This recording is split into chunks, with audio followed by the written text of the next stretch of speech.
¿Qué tal? ¿Cómo le va? Buen día. Séptimo Comité de Crisis de Agroeducación. Y como es habitual, todos los jueves estamos con nuestros amigos, a quien paso a saludar en este momento. Carlos Echepare desde España. ¿Cómo te va, Carlos? Buen día. Hola, Salva, ¿cómo estás? Buen día, ¿cómo están todos?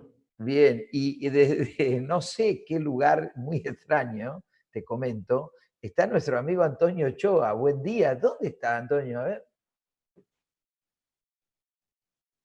Ah, Está mudo. ahí está. Ahí está Antonio. Antonio, no te vayas. A ver, ¿cómo estás? No, Buen es que día. me cortaron el audio. Yo estoy aquí festejando goles en el Estadio Bernabéu. Entonces, digo, no sé ustedes en qué planeta viven, pero en el planeta mío se festejan goles, se come jamón y se bebe vino. Pero, y toda esa gente atrás tuyo, digamos, ¿qué hace? ¿Se ha Bueno, violado la cuarentena, todo? yo te voy a decir una cosa que es parte de lo que voy a platicar, pero este mundo, según Greta, no me gusta, me rebelo y me regreso a la actividad que teníamos en el pasado. Así es de que yo vivo en el pasado, acomodando el presente. Bueno, mira, hoy tenemos una gran sorpresa porque nuestro amigo Carlos Echepare, que es una persona con muchos vínculos, ha logrado congregar a gente de China, de Estados Unidos y de la Unión Europea. Pero como ha sido un gran trabajo, voy a dejar en manos de él que los presente y que vaya adelante, y seguramente si nosotros tenemos alguna idea, alguna pregunta, nos vamos a ir incorporando. Así que te cedo el pase a vos, Carlos, para que nos cuentes un poquito qué es esta grata sorpresa. Bueno, en primer lugar, gracias, Salva. En primer lugar, decirle a Antonio que si quiere vivir el fútbol en serio, tiene que ir a la Bombonera, como corresponde en Argentina, o a la Catedral aquí en Bilbao. Otra cosa no hay. Eso que vos acabás de mostrar es un gallinero un poquito mejor que el gallinero que hay en la Argentina. Bueno, dicho esto, voy a aclarar lo siguiente. En realidad es gente argentina, la que vamos a presentar hoy, que trabaja por nosotros en Estados Unidos, en China y en la Unión Europea. En primer lugar, por supuesto, agradecerles a ellos tres que se hayan prestado a esta charla con nosotros y con toda la gente que nos está siguiendo, y también, por supuesto, a la gente del Ministerio de Agricultura, a la jefatura de gabinete, al ministro en sí mismo, que nos han permitido la posibilidad de hablar con ellos. Vamos a ir por orden de, se va a enojar por esto que voy a decir, de antigüedad. Fíjate, el consejero agrícola en Estados Unidos, yo lo conozco desde que yo era chiquito. Y él es más chico que yo, con lo cual te da una idea de cuánto, creo que nació antes que la embajada, ¿no? Pusieron la embajada donde estaba él. Pero bueno, José Molina se trata nada menos. ¿Cómo estás, José? ¿Qué tal, Carlos? Buenos días, buenas tardes y buenas noches, porque sé que estamos todos en distintas partes del mundo. Primero, muchísimas gracias por la invitación a participar en este webinar. Antes de empezar, ya que soy el primero, quería comentar algo que vos comentaste brevemente, y es que nosotros tres de los agrícolas que estamos hoy aquí somos parte de 6. Hay 3 consejeros más en Rusia, en la India y en Brasil. Nosotros somos parte del Ministerio de Agricultura, Ganadería y Pesca de la Nación, y formamos un equipo con lo que es la Dirección Nacional de Relaciones Agroalimentarias Internacionales en Argentina, que ahí está Maximiliano Moreno, y como bien dijiste vos, con el liderazgo político de Luis Basterra como ministro y Roberto Adaro, que es el encargado dentro del Ministerio de las Relaciones Internacionales. Y la verdad, un agradecimiento a ellos, porque cuando uno está tan lejos es muy difícil trabajar desde aquí si uno no tiene primero el apoyo y segundo lineamientos claros para el trabajo, ¿verdad? Bueno, déjame decirte que nos están mirando todos. Hoy tenemos el primer nivel en audiencia. Así que contanos un poquito, la idea es que hagas un pantallazo, que cada uno de ustedes haga un pantallazo, después les vamos a hacer alguna pregunta, pero básicamente que ustedes nos cuenten qué es lo que están viendo con esta situación tan particular que está viviendo el mundo desde su lugar. Sí, bárbaro. Bueno, primero, antes que nada, esta es una situación sanitaria, ¿no? La verdad que uno nunca, es sin precedentes, no hemos vivido, por lo menos ninguno de los que estamos acá, esta situación. Hoy el mundo habla de 3 millones de contagiados, 200.000 muertos. Muy sorprendente lo que está ocurriendo en Estados Unidos, porque uno nunca pensaba que Estados Unidos, con los recursos que tiene, iba a ser hoy el responsable del 30% de estos contagiados. Ya superaron ayer el 1.000.000 de contagiados y tienen más de 60.000 muertos en los Estados Unidos. Así que bueno, en primer lugar, mi sentimiento a todos aquellos que han perdido familiares, amigos. La verdad que esta es una crisis humanitaria, fundamentalmente. Nosotros igual vamos a hablar un poco acá de lo que es la economía y el comercio, y en realidad también es sin precedente lo que le está ocurriendo a la economía de los Estados Unidos y lo que le está ocurriendo a la agricultura de los Estados Unidos. Como ustedes saben, en las últimas 6 semanas hemos tenido ya 26,5 millones de solicitudes de desempleo en los Estados Unidos. Acuérdense que veníamos de un 3% de desempleo en los Estados Unidos, 7 millones de desempleados más o menos, a los cuales ahora se han sumado 26 millones y medio, y esto sigue aumentando, solicitando el desempleo, que si a eso sumamos los que estaban precedentemente, estamos hablando casi de un 20% de desempleo sobre una fuerza laboral de 160 millones de personas.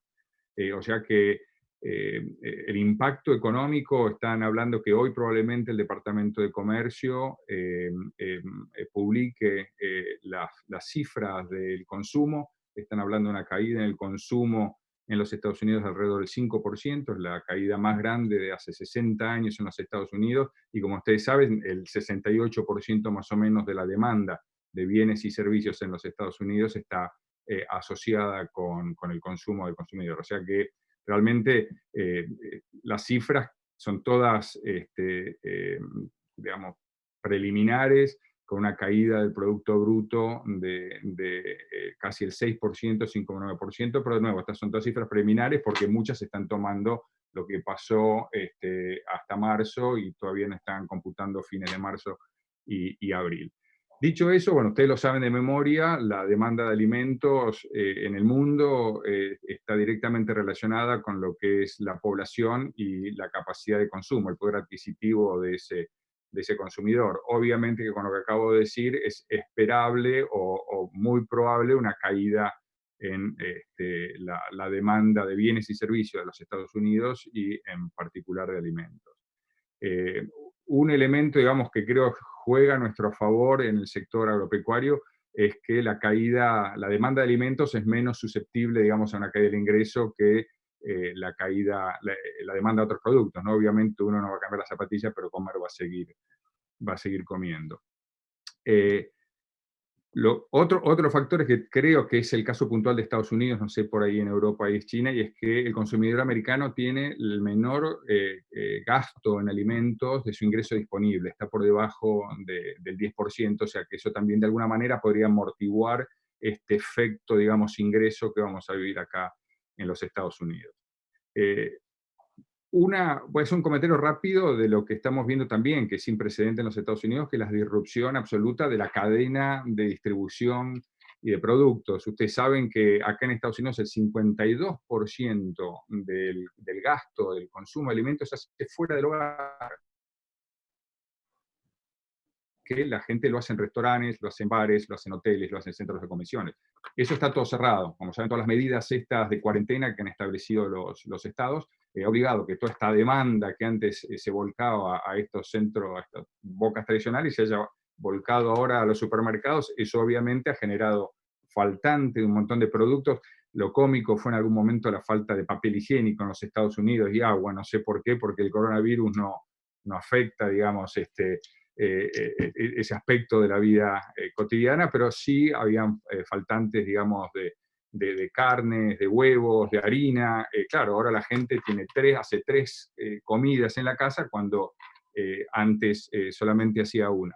Entonces, ¿qué pasó? Hubo una demanda en los supermercados que no pueden absorber los supermercados porque no tienen ni el almacenamiento, ni la capacidad de frío, ni el transporte para esta demanda de los consumidores, y los distribuidores que tampoco dan abasto para abastecer, porque ellos estaban con una cadena de distribución preparada para el hotel, para el restaurante, para otras avenidas. Entonces, eso ha generado, por un lado, faltantes a nivel del consumidor y subas de precios en los supermercados, y por el otro lado, el distribuidor que no le puede aceptar la mercadería al productor estadounidense, porque no hay capacidad de almacenamiento. Y ahí estamos viendo dos cosas que son, me parece, uno que ha leído un poco de política agropecuaria de los Estados Unidos, de los 30, ¿no? Cuando había el excedente ese de productos agropecuarios, aquí están tirando la leche, están empezando a hacer sacrificio de animales. Creo que la cadena más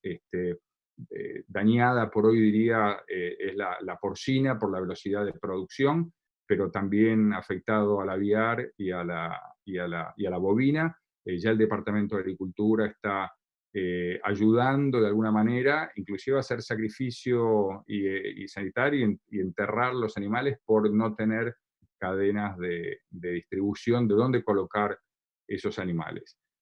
Bueno, todo eso es lo que está pasando aquí en Estados Unidos, con caída de precios, situación sin precedente, preocupación.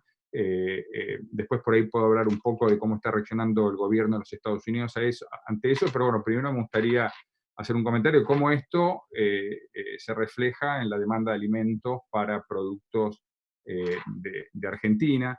Y por ahí una cosa que no es común y no todo el mundo lo sabe, es que Estados Unidos importa más o menos el 15% de su demanda de alimentos, del consumo total que tiene. Pero esos guarismos realmente son muy superiores para los productos de la pesca, donde el 94% de la demanda de mariscos y de pescados de los Estados Unidos es importada. 55% de las frutas frescas, 35% de las hortalizas. O sea, de alguna manera lo que nosotros esperamos es que si bien vaya a haber una reducción en la demanda, el nivel de Estados Unidos como dependencia en algunos casos de las importaciones vaya a amortiguar un poco esa caída. Otra cosa importante es que Estados Unidos es el segundo importador mundial de alimentos, ¿no? Más de 174.000 millones de dólares en alimentos, es el segundo importador mundial. Y cuando estuvo acá el ministro Basterra con Roberto Adaro y Maxi Moreno en febrero, que participamos todos del Outlook de los Estados Unidos, ahí el Departamento de Agricultura proyectó un incremento del 35% de la demanda de alimentos para los próximos 10 años. Obviamente que esos números se hicieron con presunciones que excluían lo que es la pandemia. Pero bueno, para volver de nuevo a la Argentina específicamente, otro elemento que por ahí es menos conocido es que la composición de las exportaciones de Argentina hacia los Estados Unidos son bien distintas a la composición de las exportaciones de Argentina al mundo, que más que nada están concentradas en la cadena de oleaginosas, cereales y carnes. Acá las exportaciones, la verdad, están muy diversificadas, son productos de alto valor. De hecho, nuestro primer producto de exportación es el vino, el Malbec, y estamos queriendo que sean también otros varietales. Así que esa diversificación de las importaciones también me parece que juega de una manera para amortiguar el impacto de las exportaciones. En las primeras, digamos, si bien esto es preliminar, hemos estado en contacto con muchos importadores para básicamente saber qué estaba pasando, ¿no? con la demanda. De bebidas alcohólicas, acá hubo un incremento del 20%. En el caso de vinos, no para Argentina, pero en general, está habiendo demanda de vinos también. Claro, la gente, digamos, tiene miedo de ir al supermercado, trata de pedir en plataformas de venta por internet, la mayoría está saturada, es muy difícil conseguir el envío a domicilio o inclusive ir a buscar. Entonces, bueno, la gente, esperemos que esto sea una tendencia de que se mantenga, pero puede ser también un pico.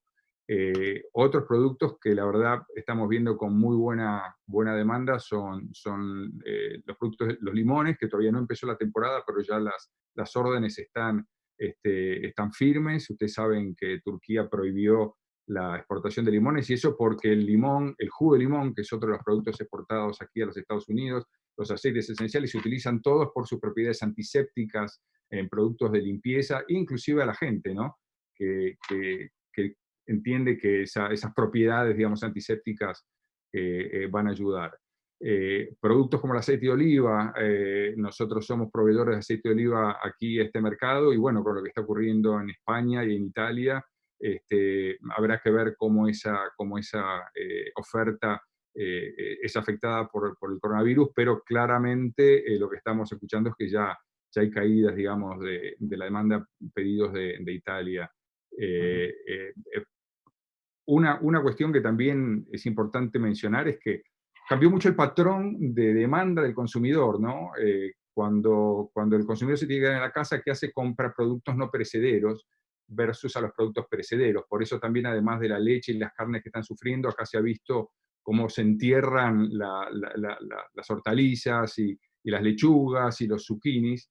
Entonces había una gran demanda de productos no perecederos enlatados, como los garbanzos, los porotos, y Argentina es un proveedor de esos productos también, y estamos viendo y esperamos que esos productos mantengan la demanda. Lo mismo a la pasta de maní, somos exportadores de pasta de maní, aunque con un contingente arancelario que restringe un poco a los exportadores, pero bueno, esos son algunos de los productos que estamos viendo en primera instancia que mejorarían o mantendrían su mercado en Estados Unidos. Paro ahí para no monopolizar y quedo a la espera de cualquier pregunta que tenga. José, decime una cosa. ¿Notás en Estados Unidos, por las medidas que se están tomando, un mayor nivel de subsidios hacia la producción agropecuaria? Es decir, concretamente, ¿hay más proteccionismo que antes? Mirá, esa es una excelente pregunta porque, digamos, en el plan de trabajo que tenemos, esa es una de las áreas que le damos seguimiento, porque como bien sabes vos, y lo hemos charlado inclusive en visitas que hemos tenido juntos, Estados Unidos tiene una ley agrícola que es un paquete de subsidios que se asignan al sector agropecuario, que se sancionan cada 5 años. La última ley agrícola se sancionó en diciembre del 2018. Le voy a decir números que los van a sorprender. La transferencia anual al Departamento de Agricultura es de 86.000 millones de dólares, 86.400 para ser específico. Un punto a considerar en eso, y lo que tampoco es muy conocido, es que casi el 80% de esos son programas de asistencia a personas de menores recursos, comedores maternos, programas materno-infantiles, comedores escolares, cerrados por ahora, y ese es otro problema que está habiendo en la demanda a nivel para satisfacer esta demanda. Pero Estados Unidos no solo transfiere estos anualmente, que ya estaba por ley, más allá en las buenas y en las malas, digamos, ¿no? Más allá de lo que pasara con esta pandemia, ya estamos hablando de unos 20.000 millones de dólares, es lo que nosotros ponemos el foco, que son más que nada los créditos y los subsidios directos a los productores y los seguros subsidiados, sino que encima, ya durante el 2018 y 2019, Estados Unidos, por motivo del impacto que había tenido sobre el sector agropecuario y la política comercial de Trump, hizo 2 entregas muy importantes, 12.000 millones de dólares en 2018 y 16.000 millones de dólares en el 2019, que ya en ese momento, y la verdad lo hace de una de las peores maneras en su impacto al comercio, los precios y la producción, porque es directamente a los precios. Mucho peor la de 2018 que la de 2019.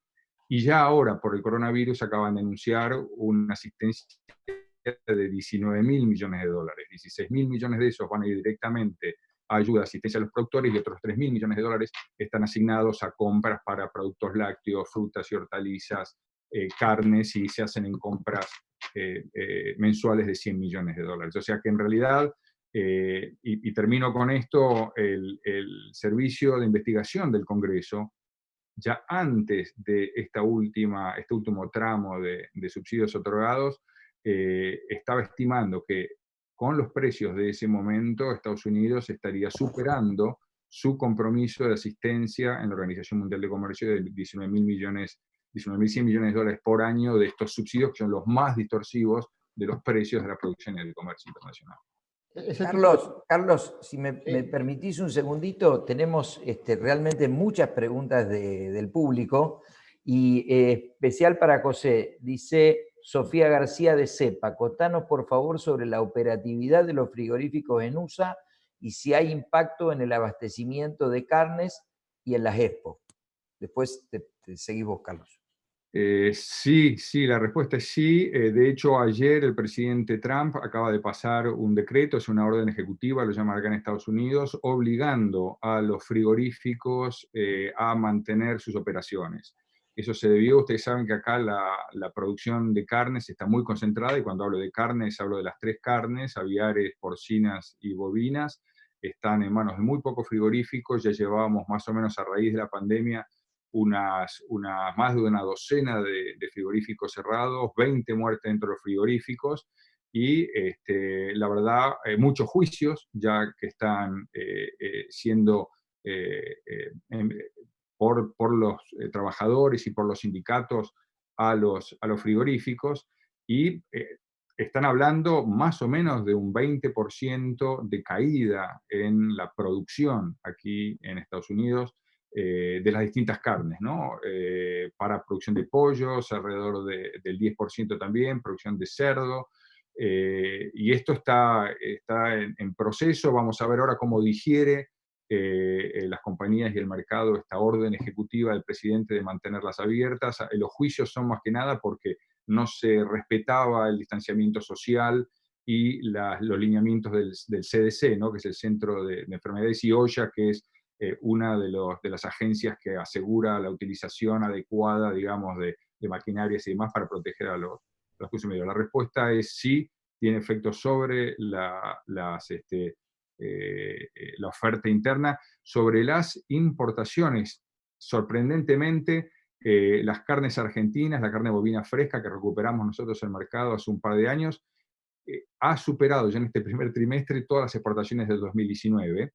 La interpretación que tenemos nosotros es un poco el efecto de redireccionamiento que había habido de las exportaciones hacia China como causa del virus allí, y que me parece que la cadena se dio cuenta que la chino-dependencia era un riesgo. Entonces estamos viendo ahora buenos embarques de exportación de carne bovina fresca, estamos más o menos en 3.400 toneladas hasta lo que me fijé ayer.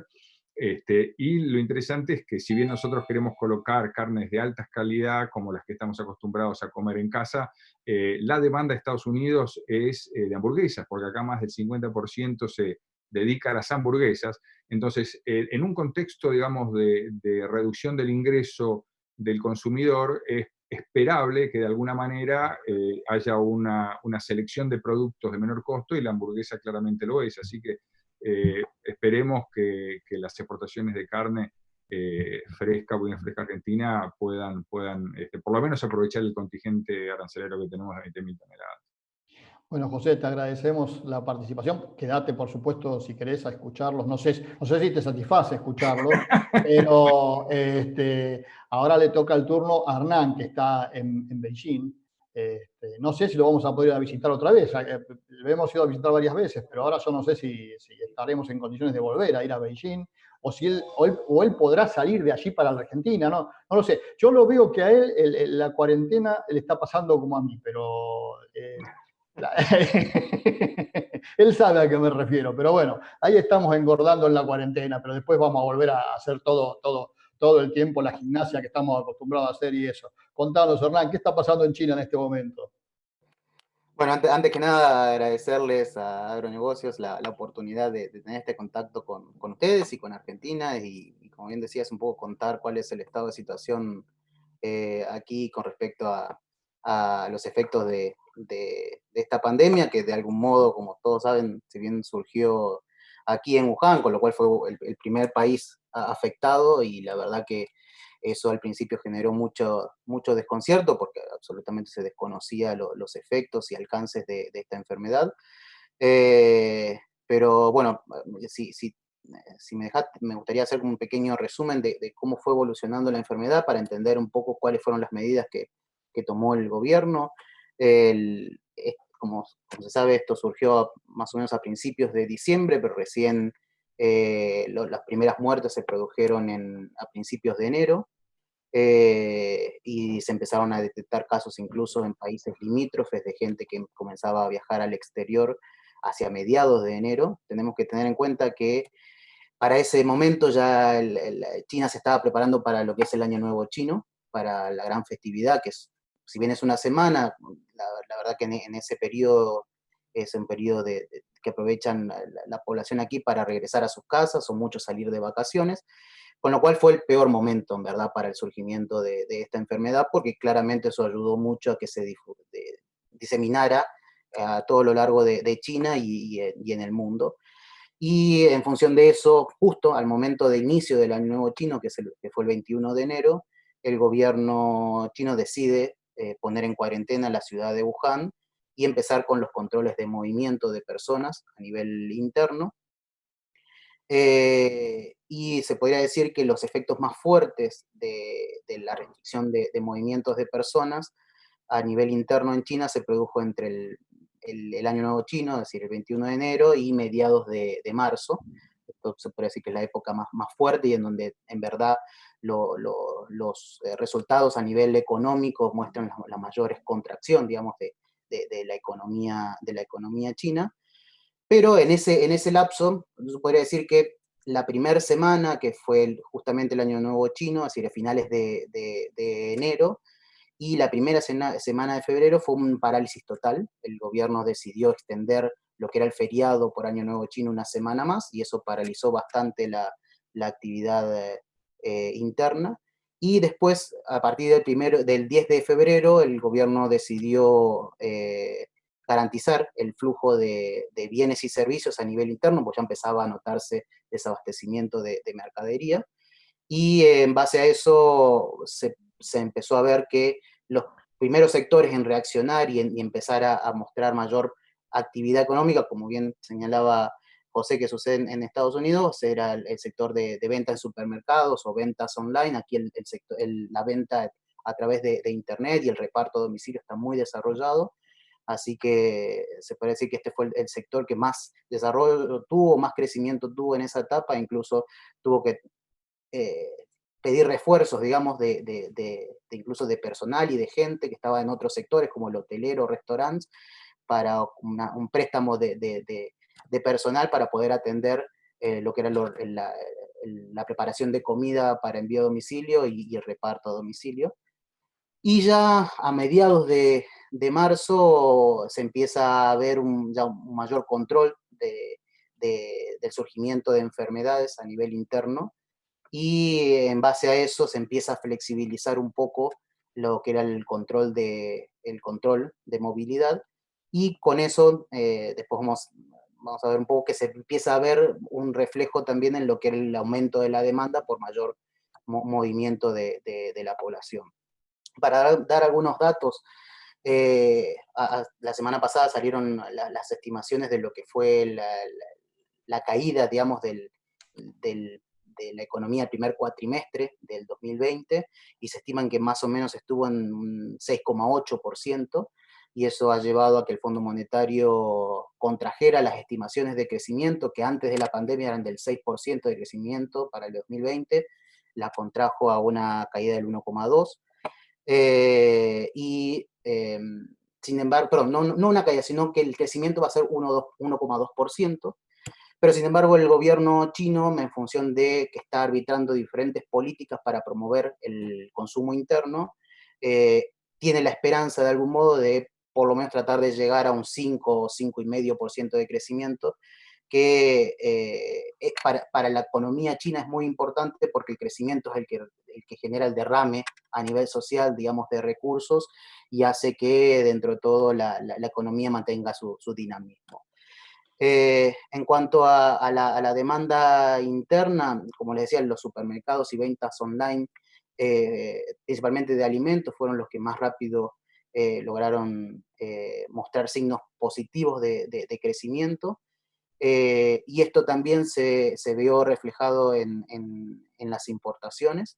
Por ejemplo, el IPCBA la semana pasada publicó los resultados de exportaciones de Argentina a China, bueno, al mundo, mejor dicho, y allí se refleja que las exportaciones en el mes de marzo se incrementaron un 40% en comparación con el mes de febrero, lo cual es una muy buena señal, y es un indicador, digamos, de algún modo, que la demanda de alimentos a nivel interno se está recuperando. Y la verdad que en estos momentos en particular, Yo diría que el sector más afectado que aún se mantiene es el sector hotelero, ya que el turismo es de algún modo el que está más restringido y por lo tanto quizás lo que son consumo de productos de alto valor, por ahí tengan alguna mejor derramamiento, digamos, de este aumento de la demanda que puede generar el mercado chino, pero en términos generales lo que uno ve son signos positivos, digamos, de respuesta y de desarrollo de la demanda desde mediados de marzo a la fecha.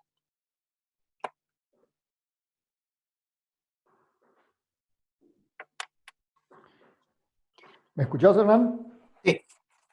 Y decime, ¿y cómo estás viendo el futuro más inmediato? Es decir, da la sensación que China dice que está controlado, pero los otros días leíamos una nota que decía que en Harbin, por ejemplo, hay un nuevo brote. Eh, Ese control es medio relativo. A ver, es muy buena tu pregunta porque obviamente todos estos signos positivos están de algún modo atados a que se mantenga el control de la enfermedad a nivel interno principalmente, y lo que está sucediendo ahora es que como hay la mayoría, así hay mucha comunidad de ciudadanos chinos viviendo y estudiando principalmente en el exterior, y como muchas de las universidades han cerrado o han paralizado sus actividades, están queriendo regresar a China, y en estos momentos China en sí tiene cerradas sus fronteras para los que son ciudadanos extranjeros, y para los que son ciudadanos chinos tienen un fuerte control, incluso les hacen hacer, además del test cuando arriban a los aeropuertos, le hacen hacer la cuarentena obligatoria en sus casas o en lugares determinados por el gobierno. Y lo que ha sucedido es que la frontera norte, donde está Harbin, que limita con Rusia, fue uno de los canales que por ahí estos ciudadanos desesperados que querían regresar al país encontraron para ingresar por tierra. Y en ese interín, cuando empezaban a hacer los análisis, detectaron muchos enfermos en la ciudad, con lo cual han reforzado de algún modo los controles en esa zona. Pero a nivel general, digamos, Bien. igual los casos detectados todavía lograron volver a controlarse, pero fue una especie de señal para mostrar de que, de algún modo, todo depende de mantener de algún modo el grado de control. Las escuelas todavía no están dando clases, recién algunas provincias han vuelto a dar clases en determinados niveles, y la mayoría lo hace en forma online, y todavía no hay una fecha quizás precisa para regresar, así que es una cuestión de ir regresando a la normalidad en algunos sectores, pero no es la misma situación de antes. Te pido permiso, Carlos. Te tengo que avisar que hay más de 500 personas ya conectadas y que hay muchas preguntas para Hernán, pero yo lo voy a sintetizar en dos, José Lago y Rubén Burket. El primero nos pregunta cómo está la situación de las importaciones que China está realizando de las carnes argentinas, digamos, en sus distintos rubros. Y la otra dice, pregunta que, bueno, los precios bajaron mucho para la carne que está comprando China de Argentina, y pregunta si hay control de precios en China sobre este tema. Son muy buenas preguntas porque me da pie un poco a contar cuál fue el estado o cuál es el estado de situación en el sector, en donde claramente no es tanto quizás por el coronavirus, sino por los efectos de la fiebre porcina africana, que se generó, que el brote se inició a finales del 2018, pero durante el 2019 fue muy fuerte sus efectos. Algunos especialistas estiman de que la contracción del nivel de cabezas de porcinos, que tenemos que pensar que antes de la epidemia eran 400 millones de cabezas, la reducción se estima que ronda entre el 40 y 50%, con lo cual el nivel de caída de la producción fue muy, muy fuerte, y estos efectos se empezaron a ver en faltantes y en el aumento de la importación, tanto de diferentes carnes, pero principalmente de carne vacuna, y fue uno de los factores que llevó a un fuerte incremento de precios hacia mediados del año pasado. Y yo creo que el punto más alto de este aumento se produjo en noviembre del 2018. En esa instancia, lo que sí vio el gobierno chino es que este aumento, es decir, tenemos que pensar que la carne de cerdo en la composición de la canasta de consumo de la población china es muy importante. Si uno quiere poner una, una similitud en Argentina, es igual que la carne vacuna para nosotros, con lo cual esta caída de la oferta y aumento del precio estaba generando un aumento de la tasa general de inflación, y eso empezó a preocupar al gobierno, que de algún modo lo que hizo fue arbitrar una serie de medidas. Aquí en China, el gobierno chino tiene una serie de reservas estratégicas de granos y de carnes, y lo que empezó a hacer hacia mediados de diciembre fue vender esas reservas de carne porcina, y abrir canales, el canal gris que se llama, digamos, que son por ahí permitir importaciones a través de Hong Kong y Vietnam o Myanmar, y por ahí anunciar políticas de incentivo hacia la producción porcina interna, y todas esas medidas en conjunto, la clara intención que tenían era disminuir el precio de la carne porcina puntualmente, pero eso terminó arrastrando a todas las demás carnes e incluso también a los productos de la pesca, por ejemplo, langostinos. Y eso llevó a que hacia finales del año pasado, la mayoría de los importadores, al ver que los precios que habían pactado en noviembre no estaban siendo aceptados por el mercado a la hora de vender el producto, lo llevó a renegociar los contratos con los exportadores y a pedir una reducción del nivel de precios. Esta situación hoy en día ha mejorado, digamos, han mejorado los niveles de precios. A nivel de qué es lo que se espera en el futuro cercano, si bien, como decía, el gobierno chino ha establecido una serie de políticas para tratar de incentivar la producción local, y hay muchas empresas locales que están haciendo fuertes inversiones en zonas en donde la enfermedad no se ha detectado en China. Se espera que quizás para el año que viene o mediados del año que viene haya una recomposición o mejora de la oferta interna de carne porcina, pero por lo pronto, digamos, lo que está sucediendo es que el gobierno de algún modo está manejando a través de sus reservas y por ahí comprando principalmente quizás desde Estados Unidos o desde Europa volúmenes de carne porcina para mantener en reserva y hacer una especie de control del precio interno del mercado, con lo cual no es que hay un control específico sobre el precio de la carne importada, sino que en realidad usando los mecanismos del mercado, el gobierno interviene cada determinado momento para tratar de mantener un nivel de precio que no afecte la tasa general de inflación del país. Hernán, las últimas dos cortitas porque se nos acaba el tiempo. Dame una palabra de qué está pasando con el arroz, que es un alimento básico en China, y después si lo ves a China como acentuando su relación comercial con Argentina a la salida de esta situación. A ver, por ahí hablando de la región particular, pero por ahí haciendo mención a lo que es la producción de granos en general, tenemos que tener en cuenta de que China no solamente es el país con mayor población a nivel mundial, sino que cuenta solo con el 7% del área cultivable a nivel global, con lo cual eso genera una fuerte presión, digamos, para tratar de garantizar su seguridad alimentaria. Pero eso hace que el gobierno en los últimos años haya implementado una serie de políticas que de algún modo han incentivado la producción de diversos granos, entre ellos obviamente se han priorizado el arroz, el maíz, el trigo, con la intención de algún modo de tratar de llegar a niveles de autosuficiencia, pero que en función del mayor poder adquisitivo y de una mayor demanda, hace que en estos últimos años por ahí tengan que importar determinados volúmenes para terminar de completar esa demanda insatisfecha, digamos. Lo que se ve incluso es que, como en la población rural china, también hay que tener en cuenta de que todavía es casi el 50% de la población aún, y si bien se va reduciendo porque más gente va migrando hacia las ciudades, es una parte importante, pero también es el sector donde hay de algún modo una mayor diferencia de ingresos y mayor nivel de pobreza, por decirlo de algún modo, con lo cual desde los últimos 5 años el gobierno chino se planteó en al menos eliminar lo que es la pobreza o los grados de indigencia, digamos. Entonces, ha invertido muchos recursos en mejorar la capacidad de producción, pero también en generar mejoras en el nivel de vida, digamos, de la población rural, lo que ha hecho de algún modo que se garantice en algunos casos, a veces hasta con garantía de nivel de precios, pero eso en función del reclamo de muchos países lo han ido cambiando en otro tipo de programas, pero de algún modo tratan de garantizar un nivel de ingreso, por decirlo de algún modo, de su población rural y eso también se ve reflejado en una mejora continua, digamos, de la capacidad de producción de granos.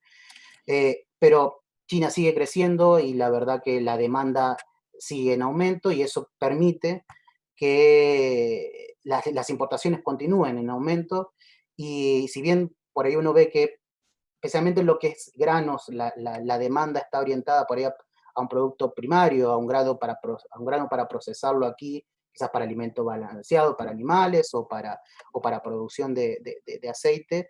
Igualmente, digamos, la demanda es tan grande que se generan posibilidades de ventas de productos procesados y en particular en lo que son alimentos procesados, lo que uno ve es que el aumento de la capacidad, del poder adquisitivo de la población genera que aquel ciudadano chino que por ahí tiene mayor capacidad prefiera comprar un producto importado por asimilarlo con un producto de mejor calidad y eso obviamente abre el panorama para también nosotros poder vender ese tipo de productos con un mayor valor agregado aquí. Obviamente que eso por ahí implica un mayor esfuerzo de promoción y de dar a conocer nuestro producto, porque ahí sí creo que nos afecta un poco la distancia, pero creo que el hecho de que tengamos productos de muy buena calidad nos ayudan a ir posicionando esos productos en el mercado local chino.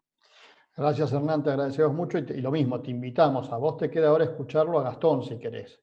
Placer. Si no, estás libre, te podés ir a pasear por Beijing. No sé si podés salir, pero bueno. Se Gastón, puede salir, pero solo con barbijo, así que, bueno, al menos se puede salir. vamos a escucharlo a Gastón. Gastón es el consejero comercial agrícola argentino en la Unión Europea. Gastón Funes, ¿estás por allí? Sí, buenos días en Argentina, buenas tardes por acá, buenas noches Hernán. Gracias Carlos, gracias Agraeducando por la invitación. Antes de arrancar también quiero complementar un poco la introducción que hizo José, agradecer al equipo del Ministerio de Agricultura que sé que estuvo coordinando con ustedes nuestra participación en este webinar. Y el trabajo que hacemos, tanto con las autoridades del Ministerio, como con los equipos técnicos, y con el SENASA, que el SENASA creo que en nuestra métier juega un rol fundamental para abrir y mantener los mercados, como así también los otros organismos descentralizados dependientes del Ministerio. Y el trabajo conjunto, obviamente, que hacemos en forma coordinada con Cancillería y como parte de la embajada en donde estamos en nuestros destinos.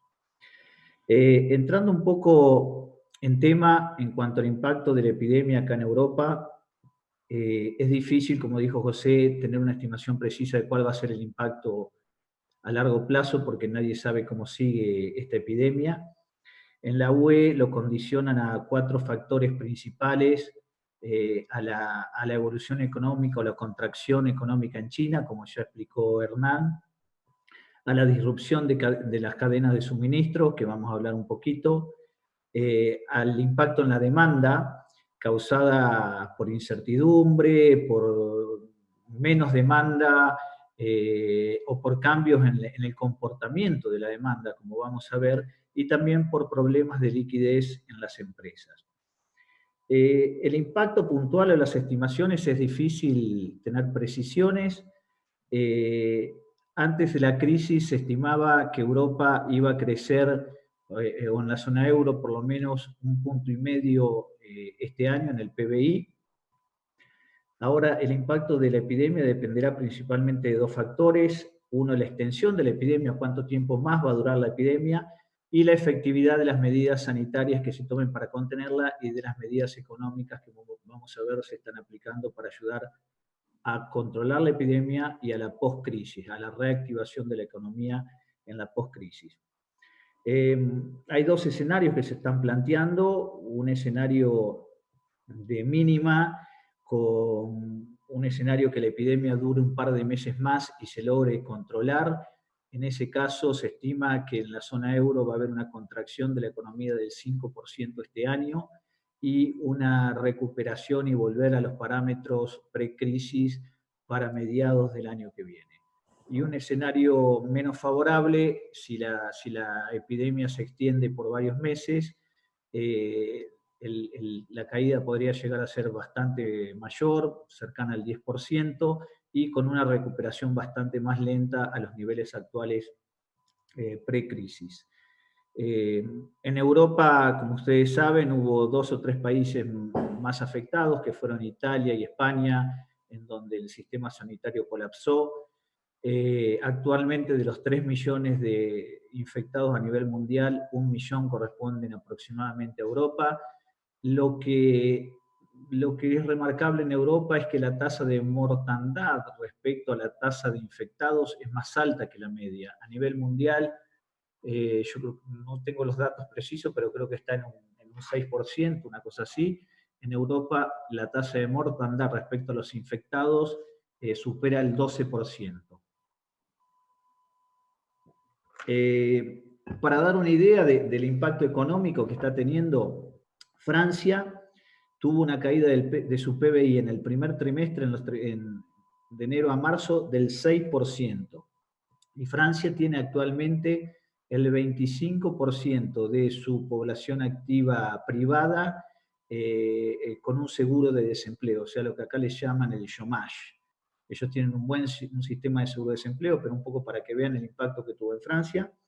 En Alemania, la principal potencia económica de Europa, se espera que el impacto en el PBI para este segundo trimestre llegue al 10% y el impacto a fin de año llegue a una caída del PBI del 5%.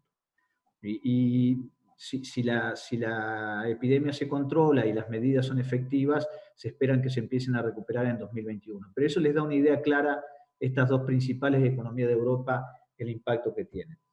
En este sentido, tanto los países miembros de la UE en sus presupuestos nacionales, en sus economías nacionales, como a nivel de la UE en conjunto, se están adoptando distintos mecanismos y fondos de financiamiento para paliar la crisis, tanto para pelear la crisis sanitaria, para contenerla, como para mecanismos para reactivar.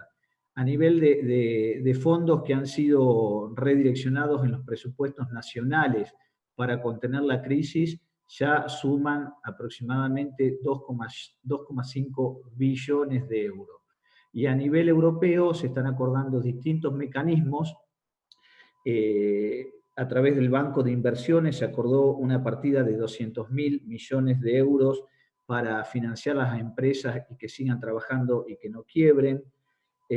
También en el mecanismo de estabilidad europeo se estableció un fondo de 240.000 millones para asistir a las arcas fiscales, en donde cada Estado miembro puede tomar deuda de hasta un 2% de su PBI. También se ha creado un fondo de seguro de desempleo de 100.000 millones de euros para esquemas de trabajo temporales para la salida de la crisis y evitar el desempleo. Esto en términos generales en cuanto al impacto económico que está teniendo.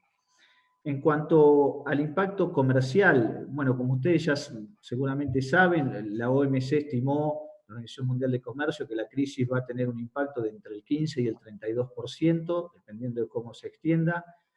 La DigiTrade, la Dirección General de Comercio de la Unión Europea, acaba de publicar unas estimaciones que hablan este año en su comercio total, acá no estamos hablando solamente del comercio agrícola, pero que esperan tener un impacto de alrededor, una caída del comercio del 10%, tanto en lo que hace a las exportaciones como a las importaciones.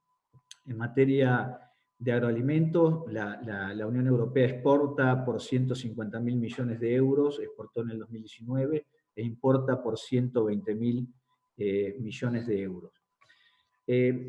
¿Cómo se va a comportar el mercado o qué depende en los distintos sectores agroalimentarios? Depende principalmente de 3 factores. Bueno, por supuesto la demanda la demanda en general ha sufrido no solo una baja más pronunciada para algunos productos o para algunos sectores, sino también un cambio en el comportamiento de la demanda. Como ya explicó José, acá hubo un cambio, una baja notoria de la demanda de productos premium, sobre todo por el cierre, por motivo de las cuarentenas y del lockdown, el cierre de los canales HoReCa, de hoteles, restaurantes y catering. Entonces, todos los productos premium, entre ellos muchos de los que exporta Argentina, hoy no tienen salida en el mercado o realmente el precio se ha devaluado en forma estrepitosa. En cambio, el supermercado, sobre todo para productos básicos, productos de larga duración, como bien contaba José, sobre todo al principio uno iba al supermercado y las góndolas de limpieza eran arrasadas sobre todo las marcas propias de los supermercados, las marcas económicas, cuando uno generalmente ese comportamiento no lo ve tan pronunciado en una situación normal.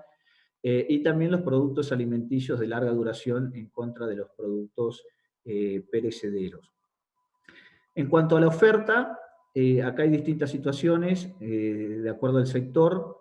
En algunos sectores hay productos que están sobreofertados, después vamos a entrar más en detalle, y ante una menor demanda, obviamente esto hace una caída de los precios y no tener dónde colocar esa mercadería. Y también hay algunos impactos en algunos sectores en cuanto a la oferta en la producción local, sobre todo por problemas logísticos. Por problemas logísticos en cuanto a conseguir trabajadores estacionales para las cosechas, lo que hace a frutas y verduras, que ya vamos a hablar. Y después también lo que va a afectar el tema de la logística en sí, que son las dificultades para el tránsito. Acá acuérdense que no estamos hablando solamente de un país, sino de 27 países, 28 hasta hace poquito con Reino Unido, que si bien es un mercado único, el mercado común único y un espacio Schengen donde hay libre circulación, esta pandemia creó inicialmente a mediados de marzo que varios Estados miembros, varios países de la Unión Europea, sobre todo los más afectados, empezaron a cerrar sus fronteras internas entre ellos, con la intención de evitar que siga creciendo el número de infectados. Esto provocó una disrupción en los movimientos de bienes y servicios.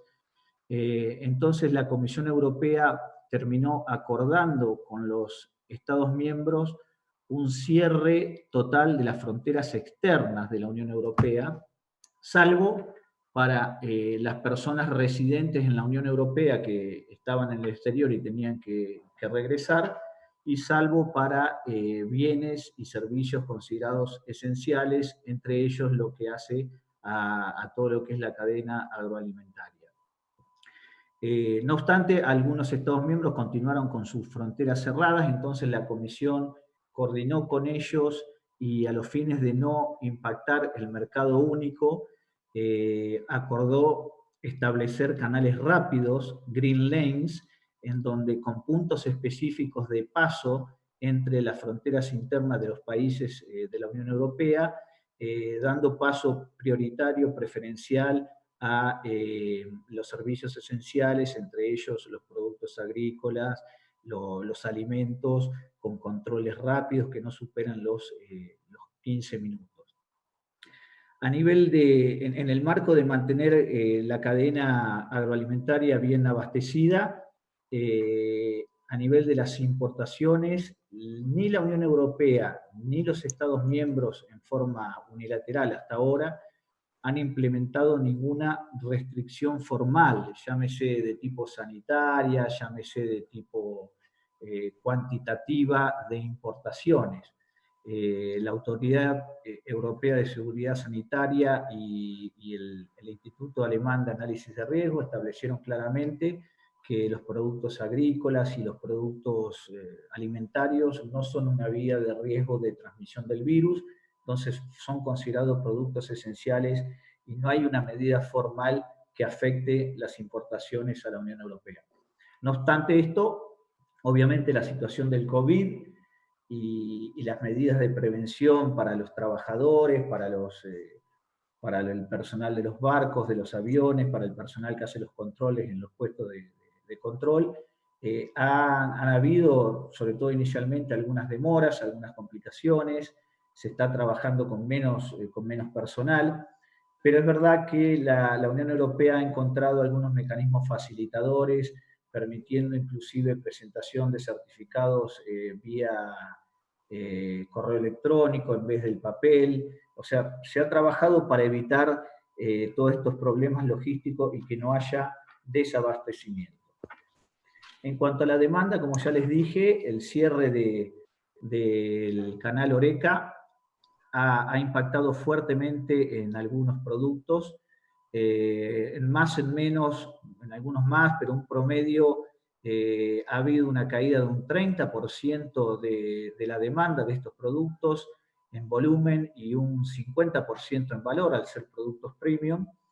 Y si bien la actividad de los supermercados se ha reactivado, siendo prácticamente uno de los muy pocos servicios que se han mantenido activos, servicios comerciales me refiero, esa demanda no ha llegado a cubrir la totalidad de la caída que ha tenido la demanda por el cierre de los restaurantes y de los hoteles. Gastón, sí. Salvador te habla, ¿cómo estás? Salvador, primero te mandan saludos de Santa Fe y te dicen que en la ciudad de Santa Fe hace 15 días que no hay ningún contagio de coronavirus.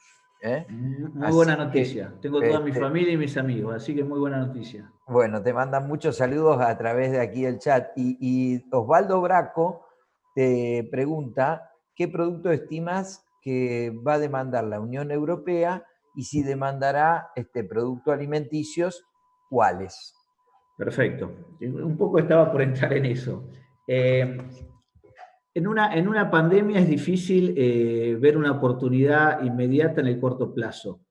Pero es verdad que según el tipo de producto, hay algunos en los cuales Argentina, si bien se ve impactada por la situación global, está comparativamente en una posición mejor o más competitiva para poder aprovechar estas situaciones.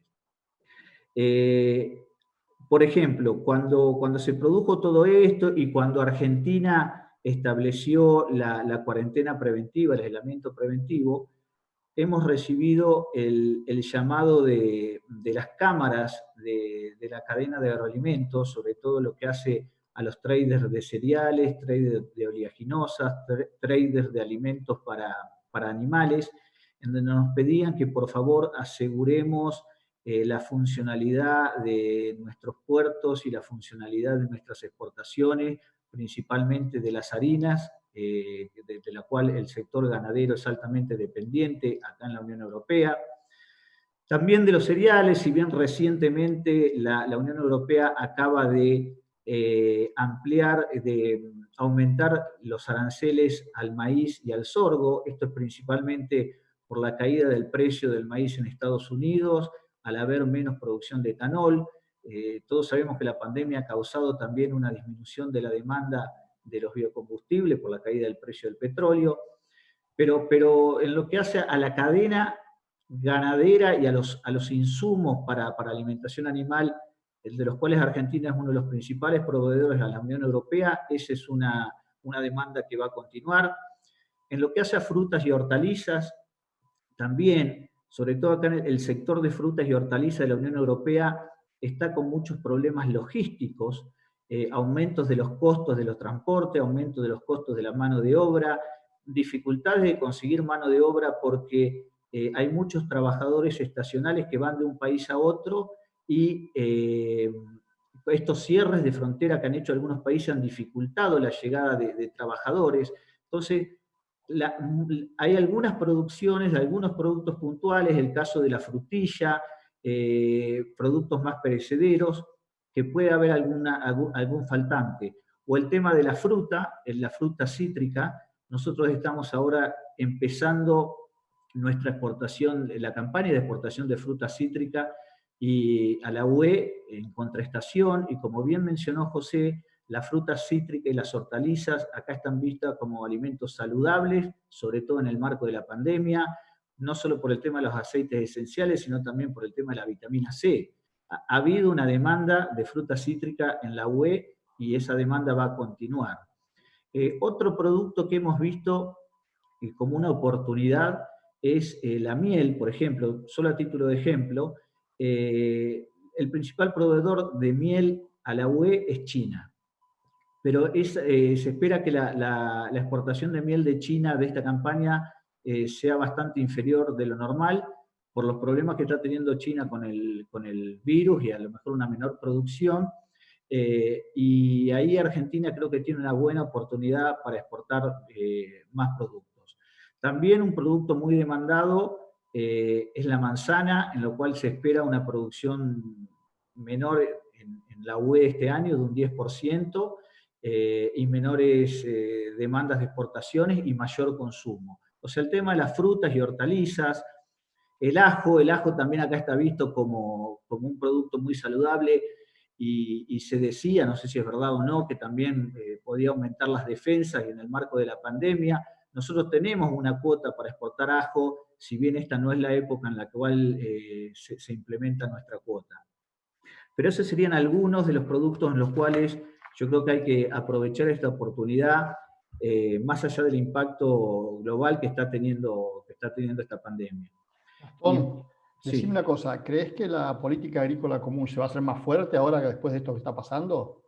Bueno, eso es una buena pregunta. Además de las medidas generales en el marco de ayuda financiera que la Unión Europea está implementando para salir de la crisis, la Unión Europea venía discutiendo su marco presupuestario plurianual 2021-2027. La Unión Europea siempre aprueba marcos presupuestarios plurianuales de 7 años.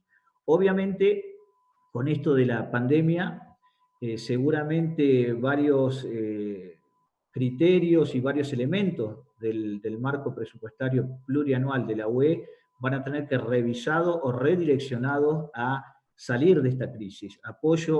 Y en ese marco también, en forma paralela, se discuten los elementos de la PAC.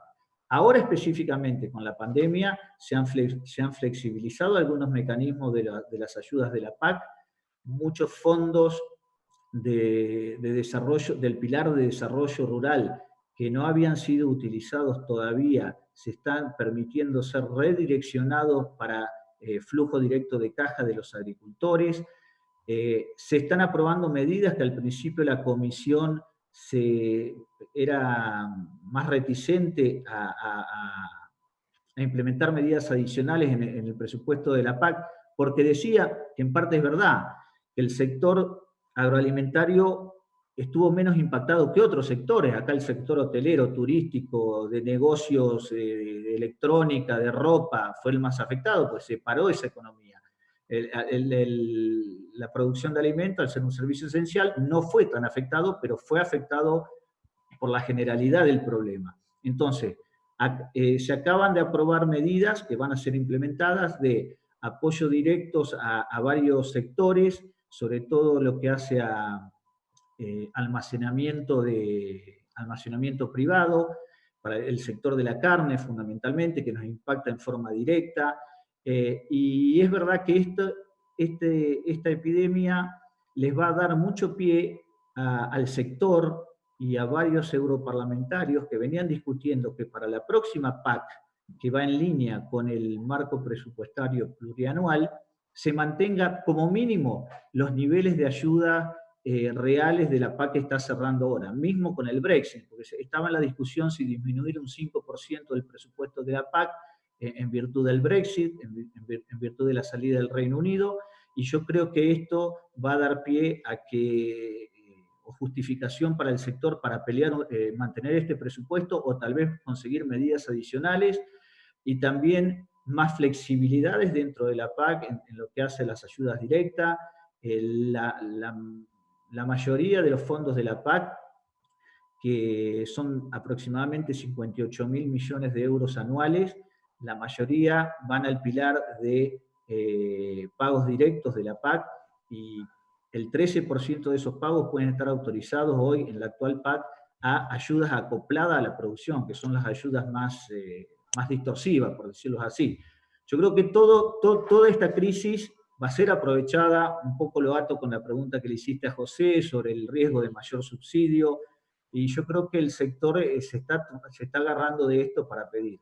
Acá ha habido mucha queja de algunos sectores y están consiguiendo medidas adicionales, el de la carne, sobre todo carne bovina y ovina, el de lácteos, el de los vinos, frutas y hortalizas, y ahora recientemente, hoy salió una noticia, también el sector de carne aviar y de los huevos están pidiendo que la Comisión revea sus políticas de importación, y ya lo han hecho, ha habido pedidos para que la Comisión prohíba las importaciones de carne de alta calidad, cosa que es una locura, y yo no creo que la Comisión llegue a eso, porque sería totalmente violatorio a las normas de la OMC. Pero bueno, la presión de algunos sectores es grande, y obvio que esto les da justificaciones para pelear más recursos.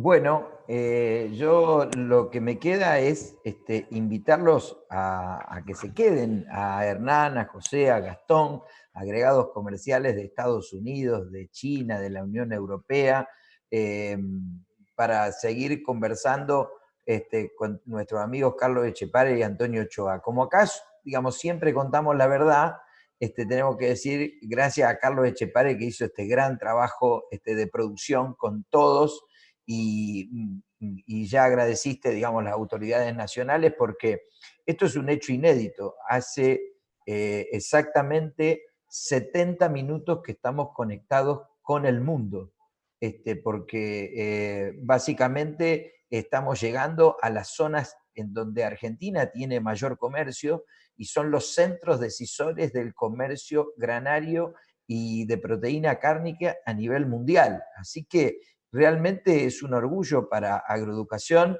haber hecho este contacto, que ustedes hayan tenido la generosidad, la gentileza, porque digámoslo, Carlos, hay muchas diferencias horarias con los tres, y bueno, han hecho todos un esfuerzo por conectarse temprano.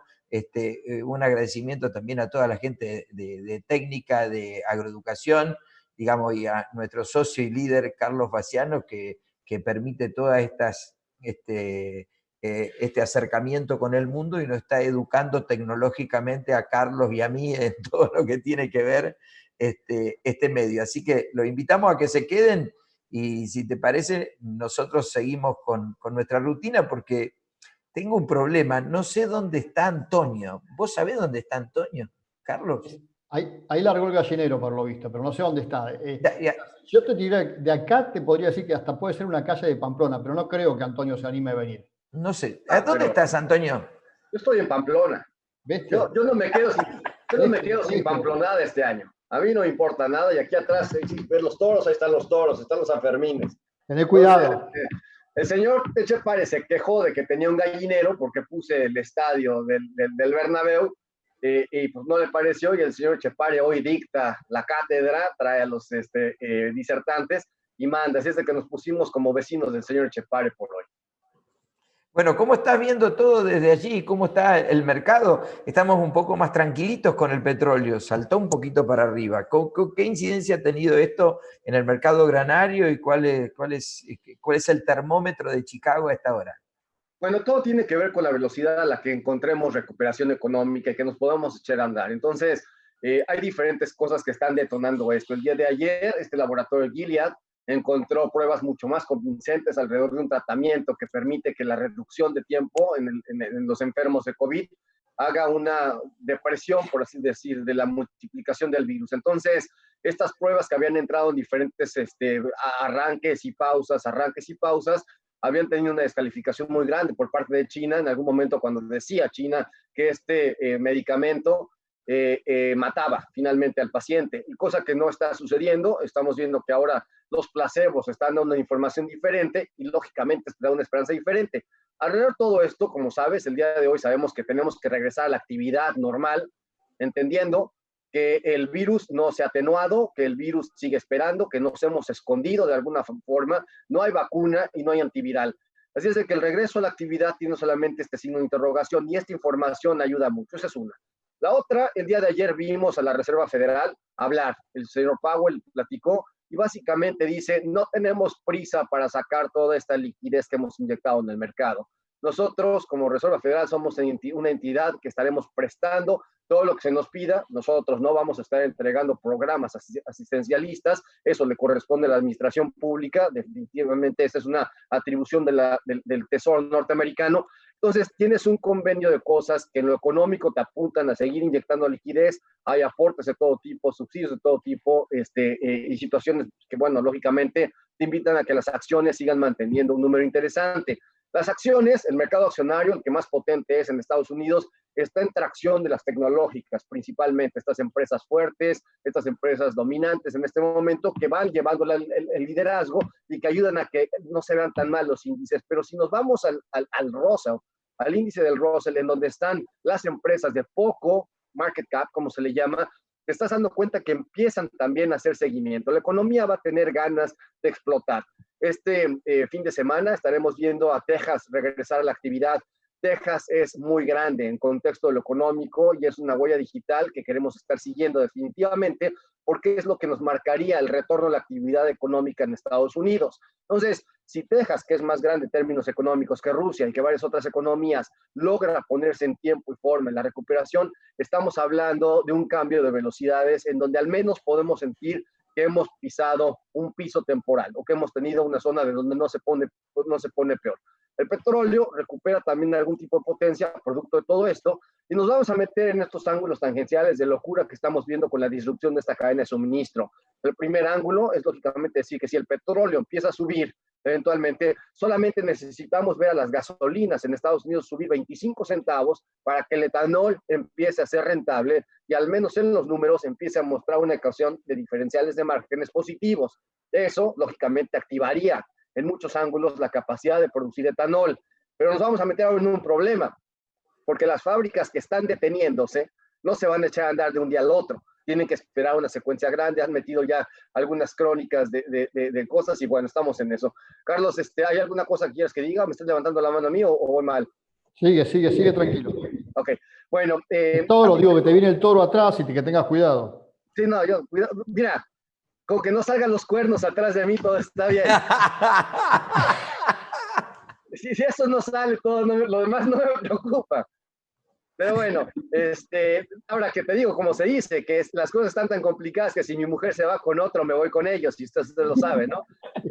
Pero bueno, de regreso al tema de lo económico, en algún momento podríamos ver que si estas fábricas no arrancan pronto con la producción de etanol, vamos a tener faltantes de etanol y las dinámicas se van a cambiar. Lo mismo va a cambiar con las cadenas de suministro cárnicas. Estamos viendo el embudo cerrado en las zonas de producción, en los frigoríficos, sin lugar a dudas. El señor John Tyson levantó la voz fuerte a la administración pública. La administración pública lo que hizo fue decirle, olvídate de que tengas más demandas, nadie va a venir encima de ti, no vamos a estarte correteando por responsabilidades contraídas alrededor de que si cuidaste o no cuidaste a los empleados. Y eso de alguna forma es lo único que tenemos a la vista. Ahora, los contagios no se quitan y te prometo que estas fábricas hacen lo que más pueden por realmente proponer que sus gentes no se le enfermen. Pero hay un faltante de mano de obra. El cierre de fronteras y el cierre de la migración ha tenido muchos problemas con estas fábricas. Por algunas cosas a los americanos no les gusta mucho meterse en ese tipo de menudeos. Pero bueno, veremos qué es lo que termina sucediendo más adelante. Hoy tenemos un sobrante de proteína viva y un faltante de proteína muerta. El spread es gigantesco. El día de hoy, cuando ves el cutout norteamericano, trae un más del 180% del valor equivalente de lo que es el cárnico en fresco. Y ese spread se tiene que cerrar. ¿Qué tiene que pasar? Que tengas vasocontinuadores de diferentes cosas. Y la demanda, en teoría, por cárnicos para Estados Unidos, los va a tener muy atareados en su corto plazo, justo aquí, justo ahora, para el mercado interno. Y eventualmente, si viene China a comprar, que es la amenaza de Pedro y el lobo. Y me parece que los chinos simplemente la están pasando de maravilla. El presidente Trump se está haciendo increíblemente astringente en contra de China, justo con las cosas como van.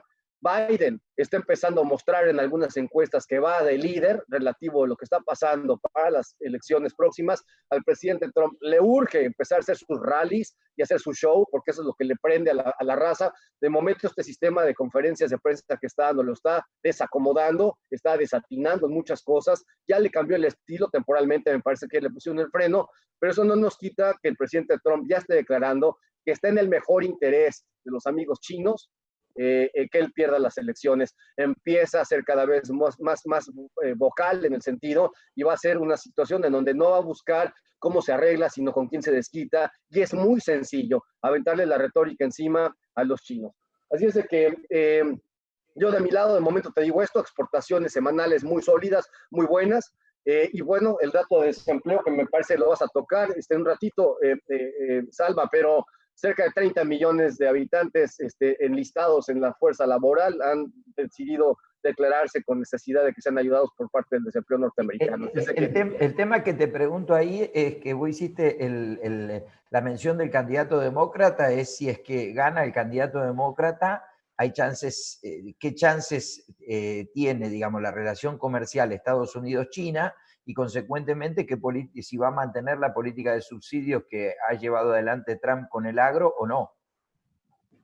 Me parece que hay cosas que son irreversibles. El agro van a ser secuencias de seguridad nacional, lo tienes que seguir apoyando y le van a seguir poniendo dinero. No pueden zafarse de esa mecánica y lógicamente que esa retórica no tiene retorno.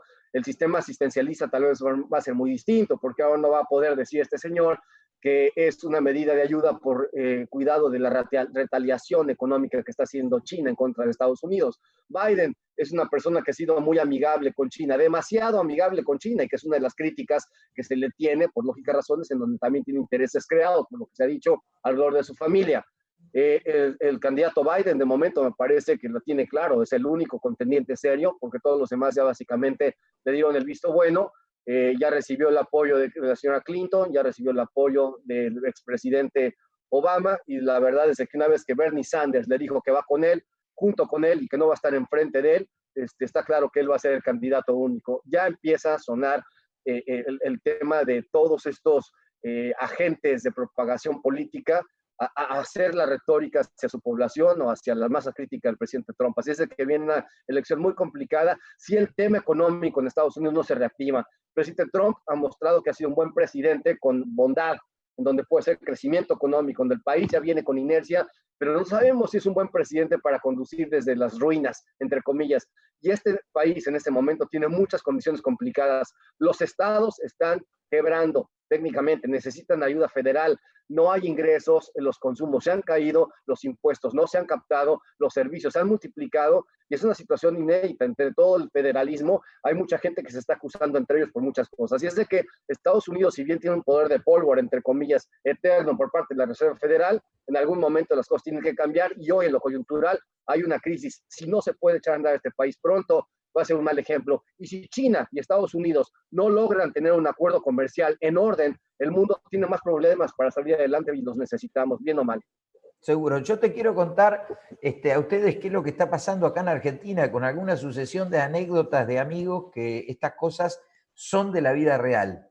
Por ejemplo, tengo un amigo que tiene una planta de speller de soja y hace speller, digamos, hace el speller de soja y saca aceite. Bueno, no puede trabajar más porque ha llenado todos los tanques de aceite de soja, no le reciben el aceite en el puerto está virtualmente lentificado, está, digamos, muy lento porque la altura del Paraná ha bajado demasiado, con lo cual este señor no puede bajar su capacidad de aceite guardado. Por supuesto que ha ido a empresas de colectivo para venderle este aceite, para hacer biodiesel. Los colectivos también tienen bastante aceite porque no están funcionando, con lo cual estamos en un problema. Todo el consumo de carne de cerdo ha caído considerablemente porque, bueno, ha caído el consumo social. Recordemos que el cerdo se hace en un conjunto de fiambres que van a las pizzerías, que van a cadenas muy grandes de locales en Buenos Aires, con lo cual sobra cerdo y también sobra la mercadería, el producto final, al revés que en Estados Unidos. Acá estamos muy bien abastecidos y lo que estamos viendo es una fuerte caída en el precio en el mostrador. Básicamente, ¿qué ha pasado? Ha pasado que la gente no está comprando la misma cantidad de carne que antes, y cuando va a comprar carne empieza a mutar de cortes, digamos, que eran más caros a cortes más baratos. Entonces parecemos Estados Unidos, donde se está vendiendo mucho la carne picada, lo cual ha llevado a que los carniceros tengan que subir el precio de la carne picada, porque si no, no venden los otros cortes.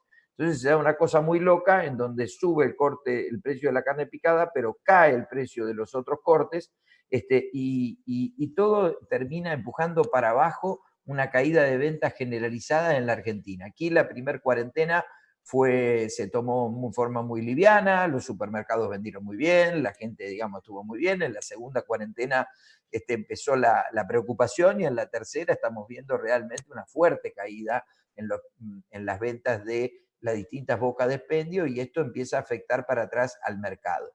En lo que hace a los terneros, estaban en un precio muy caro, cerca de 110 pesos, porque nadie quería vender, en verdad, digamos, el clima aquí es muy benévolo, no ha caído ninguna helada, hoy es un día maravilloso en la República Argentina, y bueno, la gente ha dejado los terneros más tiempo en el campo, pero bueno, eso llevó a que el precio del ternero subiera hasta 110. Ahora empezó a faltar la platita y el ternero está empezando a bajar de precio, y empezó a aparecer la oferta en algunos remates e inclusive venta directa a niveles de 90, 95 pesos. Con lo cual yo te diría que en Argentina se está viviendo un proceso muy difícil. En la medida que se alargue la cuarentena vamos a tener más proyecciones de caída de PBI. Nosotros mismos nosotros pensábamos que el PBI de Argentina caía entre 4 y 6%, y estamos elevando el pronóstico a un nivel de entre 6 y 8%, dependiendo del momento que se termine de abrir la cuarentena, porque cada día que está sin abrir casi es un 0,2% de PBI que tenés que proyectar. Y lo que está sucediendo con el dólar es algo complejo de explicar, porque bueno, el hombre de campo está guardando todo en silobolsas, y haces un recorrido por las distintas rutas. La gente con quienes hablamos que está cosechando, nos dice que hay silobolsa por todos lados, nadie quiere entregar a FICAR por las cuestiones que sucedieron el año pasado, y la mayoría, este es un dato alentador, está utilizando los mercados de futuro para vender. Y se está financiando a través de venta de cheque en bolsa o crédito bancario a una tasa inferior. En el mes de abril, el dólar oficial aumentó el 3,5%, con lo cual está proyectando una tasa de devaluación anual del 42%, y en el mes de abril, el dólar bolsa, que es el dólar libre, aumentó un 28%, casi 7 veces más que el oficial. Esto lo que te denota es la incertidumbre que hay en Argentina, producto de varias cosas. En primer lugar, la reestructuración de la deuda pública, que no sabemos cómo va a terminar. Hay gente que augura que vamos a terminar en default, otros no. El presidente ayer habló con Angela Merkel por un crédito que hay con el Club de París.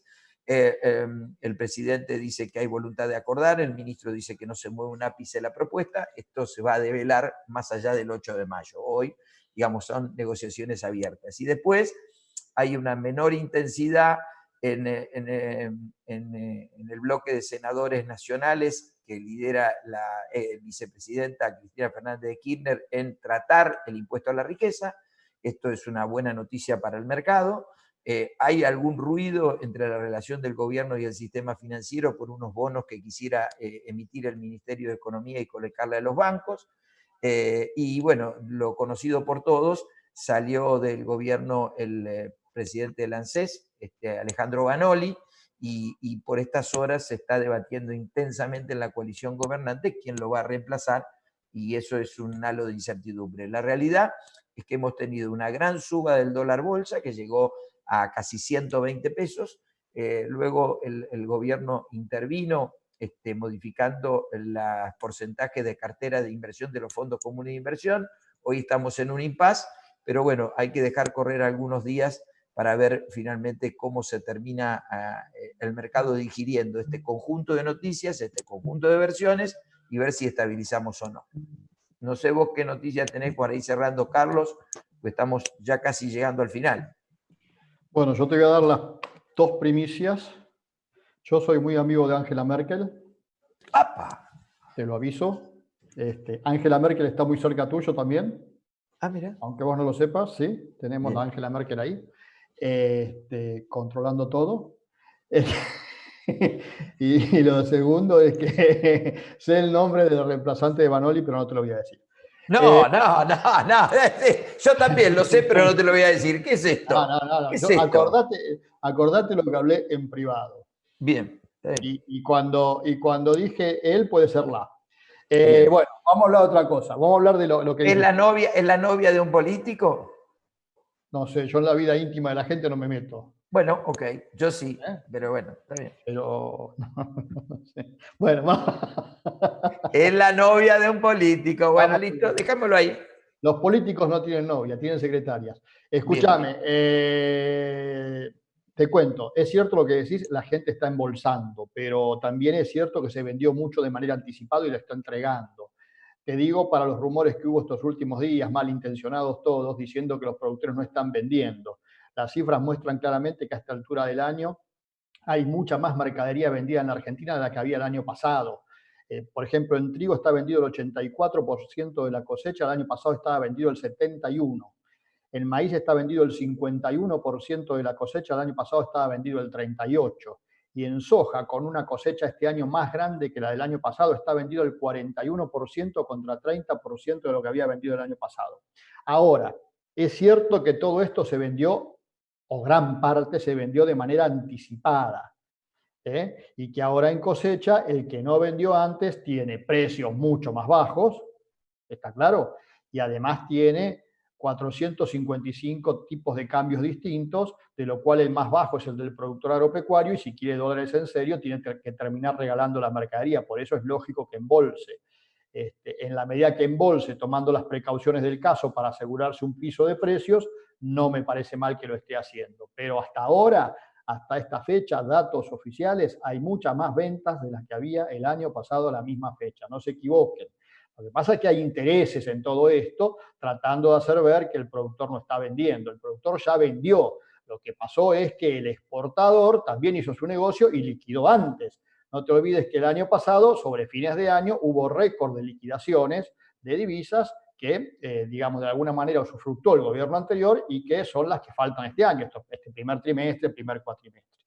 Ahora, que a medida que avance la cosecha, estas cifras se vayan igualando y ahí sí se note el parate, va a depender mucho del bolsillo de los productores. Si los productores tienen espaldas, van a aguantar todo lo posible. Y la verdad, querés que te diga, Salva y Antonio, en la medida que no se arregle el problema cambiario, no me parece mal que lo hagan, porque la verdad es que lo están perjudicando y mucho. Hoy la soja, el trigo o el maíz tienen el equivalente a un diferencial que podríamos llamarlo derecho de exportación y cambiario superior al 50%. Es demasiado. Esto es más o menos similar a lo que ocurría en la etapa final del gobierno de Cristina Fernández de Kirchner. El otro tema que quiero aclararle a la gente es que no se deje confundir. La Argentina no se fue del Mercosur. La Argentina simplemente lo que ha hecho es anunciar que no iba a participar de algunas negociaciones. La Argentina sigue participando del Mercosur. Ahora, que es una decisión estratégica que habrá que ver cuáles son las razones por las cuales las ha tomado. En algún momento nos la explicarán. Respecto al arancel externo que tenemos con Brasil y que nos beneficia, eso, a ver, vamos a ser claros. La Argentina hoy no tiene trigo para exportarle a Brasil, porque todo el trigo que queda es para consumo interno. Si los exportadores le vendieran ese trigo a Brasil, estaríamos en un problema de faltante de consumo interno y ahí al límite de que hubiera algún tipo de intervención. Esto los brasileros lo saben, porque se lo han dicho los propios exportadores argentinos. Por lo tanto, que Brasil por un tiempo saque el arancel externo común ese y deje que entre mercadería de Estados Unidos sin arancel externo, ya pasó el año pasado. Acordate que ni bien asumió Bolsonaro cuando lo fue a ver al presidente de Estados Unidos, al amigo de Antonio, Donald Trump. ¿Cómo es que dice Antonio? Trump. Cuando lo fue a ver a Trump, lo primero que le dijo es: Donald, te vamos a comprar mucho trigo a vos. Y automáticamente le empezaron a comprar trigo a Estados Unidos, ¿te acordás? Era en el mismo momento, era en el momento en que Argentina ya se queda sin trigo. Cuando es lógico que Brasil busque otro abastecimiento y también es lógico que no le hagan pagar a los importadores ese arancel externo. Por lo tanto, no hay que tener miedo. El precio de estos días, el trigo en la Argentina bajó, es cierto, pero también bajó en el mercado internacional. Bajó, Antonio, corregime, pero debe haber bajado 12, 15% en las últimas 3, 4 semanas. Y por otro lado, donde más bajó es en la zona de Rosario. Ahora, díganme ustedes, ¿por qué puerto se supone que va a salir el trigo si no hay agua en el puerto? Por lo tanto, es lógico que los exportadores no estén comprando trigo en Rosario. Así que cuidado, también el trigo nuevo bajó, pero les repito, bajó el trigo en el mercado internacional. No se coman, sobre todo los productores, no se coman anuncios que tienen que ver con intereses que tiene cada uno de los sectores de la cadena y que lógicamente trata de defenderlos. Ningún exportador o industrial aceitero quiere que el productor no venda soja, quiere que se la venda toda. Pero bueno, el productor tiene que hacer sus números y saber cuál es el mejor momento para venderla, lo cual me parece absolutamente acertada en la decisión. Cada uno, insisto, tiene que hacer sus propios números, pero al día de hoy hay mucha más mercadería vendida en la Argentina que la que había vendida el año pasado. Que la vendieron antes, pero la mercadería se está cosechando recién ahora. Y no te olvides que además el productor, hasta que no entrega, no cobra. No es que la cobró y se la guardó la plata, la está cobrando ahora y la está cobrando en pesos. Y entre el tiempo que pasa en que la entrega y la cobra, esos pesos valen cada vez menos. Y decime vos qué hace con los pesos. Ese es un problema tuyo, no mío. Pero... Bueno, el tema es el siguiente. Hoy en la Argentina también, digámoslo, cuando viene la cosecha por una cuestión de cupos, digamos, la soja pierde $20. Entonces acá estamos llenos de pícaro y recontrapícaro. Entonces, exacto, si alguien dice, ¿quién le recomienda a los productores no vender? Soy yo. Yo le digo, no venda $205 porque en el futuro está a $220. Digamos, podés hacer cobertura sobre Chicago, cobertura sobre Argentina, o la tenía que haber vendido antes, como hicimos la gira con Agroeducación, digamos que fuimos casi por media Argentina, diciéndole a la gente, en febrero la hicimos, vendan mayo, porque después venimos con los problemas de los cupos. Y me parece que la pelota hoy está del lado del exportador porque no hay cupo, pero la pelota se va a poner del lado del productor cuando llegue noviembre y falte mercadería. Entonces, bueno, este es el juego en donde un poquito gana uno, un poquito gana el otro, y hay que poner, yo siempre digo, no dejen sin cerrar los precios, no lo dejen sin cerrar, ciérrenlo aunque sea en dólares, porque digamos, podemos tener siempre, nadie es dueño de la verdad ni nadie sabe lo que va a pasar, y en eso Antonio nos puede explicar un montón de lo que es cerrar precio, digamos, tanto en Argentina como en Chicago, ¿o no, Antonio? Sí, claro, lógicamente que no hay una receta de cocina que sea universal, porque las diferencias son distintas, ahí dependiendo de la gente cómo tenga sus espacios de liquidez y capacidades, pero hay espacios en donde hoy se exige que el mercado argentino les dé herramientas de más profundidad en términos de liquidez para que les ayude con esas decisiones de mediano y largo plazo. Eventualmente, si hay aforo, si hay más gente, si se participa, los mercados locales en Argentina les van a dar más capacidad de resguardar este tipo de cosas. Es un mercado que tiene una cámara de compensación atrás. Ahora, afuera, pues lógicamente siempre hay alternativas, estamos ayudando a clientes a que suceda. Pero bueno, yo creo que el reto es encontrar, entender, al menos para mí, cuántos tipos de cambio existen en la Argentina y cómo le hacen para inventar más tipos de cambio que dólares existentes en el país. Eso es muy desconcertante. Entiendo la actividad de resguardo, porque es lo que tienes que hacer lógicamente, y no nos olvidemos que mientras el mundo está básicamente tratando de apoyar su sector primario como un sector estratégico en todos los órdenes y los está acoplando, a la Argentina les vienen a subir los impuestos o les vienen a amenazar con cosas que es básicamente, como lo decía Winston Churchill, es como quererte levantar montándote en una cubeta, levantándote de la asa. Entonces así no es como funciona el tema. Es una situación aberrante, pero aún así Argentina compite. ¿Cómo le hacen? No lo entiendo. O sí lo entiendo, es la gente, la gente de campo que lo puede lograr hacer. Hay estrategias que hacer y se las reingenian, pero es difícil encontrar un país en el mundo que lastime tanto a su sector primario como lo hace en Argentina y que este sector sea tan importante y tan trascendente en el desarrollo económico de su nación.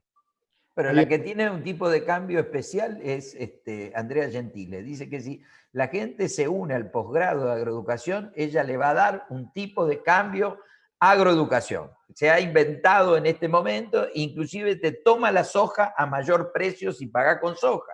Podés pagar con soja, podés pagar con dólar, podés pagar con todo. O sea que ella se ha ayornado a los tiempos que corren y después, si querés, te paso el dólar agroeducación, cuánto está cotizando. Creo que lo está tomando a 100 pesos el dólar agroeducación. Así que fíjate lo que te digo. Eso sí, precio lleno, no te hace descuento. Escúchame, y además es más linda que Angela Merkel, decirle que se quede tranquila. Sí, por supuesto. Pero tiene algunas cosas de la señora acá cerca de Alemania, ¿no? Y pero bueno, la dama de hierro. La dama de hierro, no, esa era la otra, esa era la Thatcher. La Thatcher. Esta es una dama de hierro alemana. Déjame decir algo de lo que dijo Antonio. Quedó claro, ¿no? Que tanto nuestro consejero comercial en Estados Unidos, nuestro consejero comercial en China y nuestro consejero comercial en la Unión Europea dice que se vienen subsidios para todo el mundo, y eso es lo que decía Antonio. En la Argentina lo que estamos viendo es que cada vez nos van a cobrar más impuestos o sacar plata por algún lado, y vas a tener que competir. Y yo sigo insistiendo, y esto también con lo que decía Antonio, la Argentina es cierto, sigue compitiendo, pero cada vez es menos competitiva, ¿eh? Cada vez es menos competitiva. Y ahora con esta pandemia de subsidios que se va a venir en el mundo, le va a costar mucho. A pesar de que va a tener muchos mercados abiertos y dispuestos a comprarle, le va a costar mucho, porque después, además de tener mercado, tenés que tener precio. Y si el precio viene acompañado de subsidios, es una cosa, y si el precio viene acompañado de impuestos, como ahora en la Argentina, es otra totalmente distinta. Hoy el productor argentino, si estuviera cobrando $300 por la soja y viera los $300 esos que todos conocemos, que cada vez vemos menos, pero que son verdecitos y de verdad, sería una cosa. Está cobrando 14.000 pesos, que cuando va a comprar dólares, con suerte, ¿cuánto le dan? 120. Sí. Entonces se hace muy difícil, ¿eh? Se va a hacer muy difícil así, y cada vez más.